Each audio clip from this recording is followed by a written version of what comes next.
ग्रहों की गति। ठीक है। Yes ma'am. 8 ग्रह होते हैं, सबको बताया है? बता दिया है ना?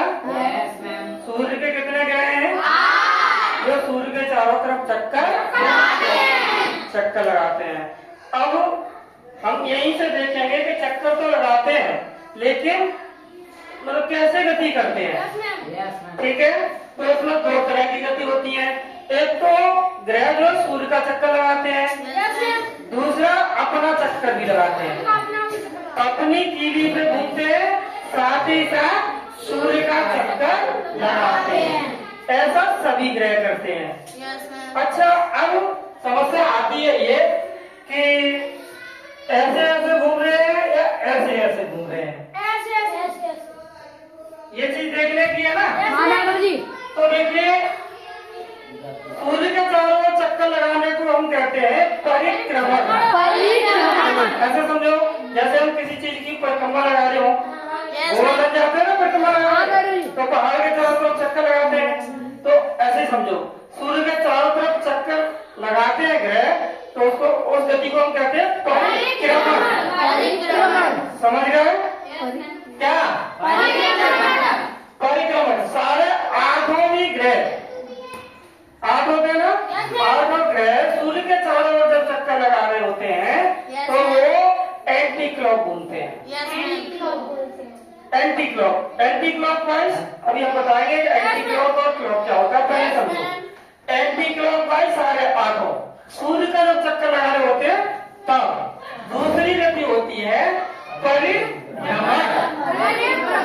क्या परिभ्रमण का मतलब है अपना चक्कर लगाना, अपनी कीली पे घूमना। जैसे खेलने वाला घोड़ा होता है ना, जब वो घुमाता है तो अपनी ऐसे घूमता रहता है और फिर ऐसे घूमता है।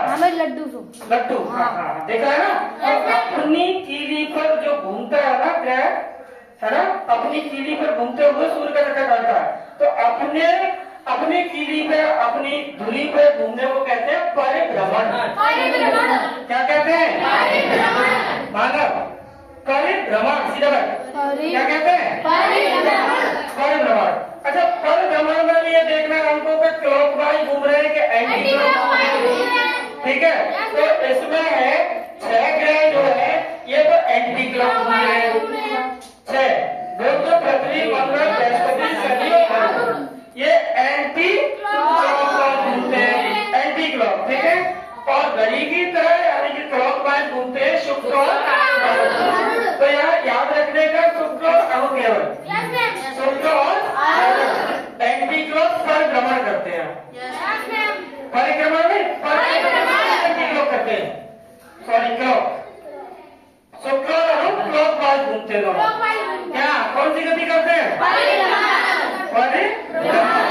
ठीक है। शुक्र और अरुण परिभ्रमण करते हैं क्लॉकवाइज, बाकी सभी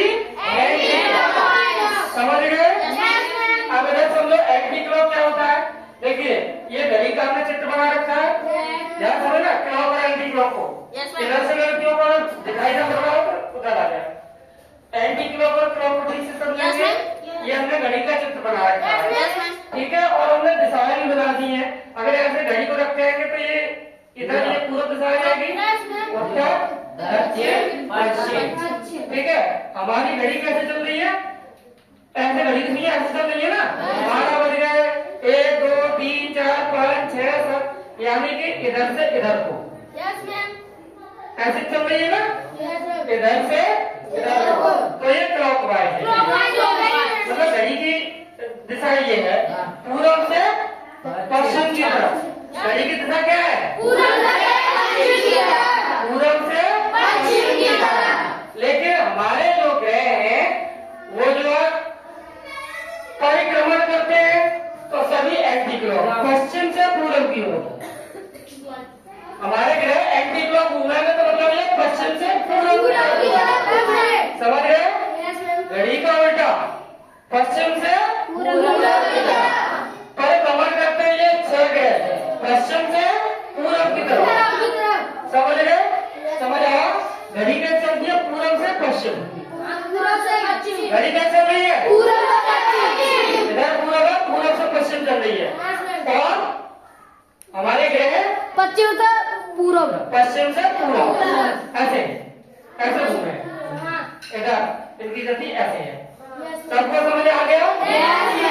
घड़ी की तरह चले, घड़ी की दिशा में, यानी पूरब से पश्चिम चले तो क्लॉकवाइज और उल्टा चले तो एंटी क्लॉकवाइज। तो हमारे केवल दो ग्रह ऐसे हैं जो परिभ्रमण करते हैं घड़ी की दिशा में, यानी कि क्लॉकवाइज।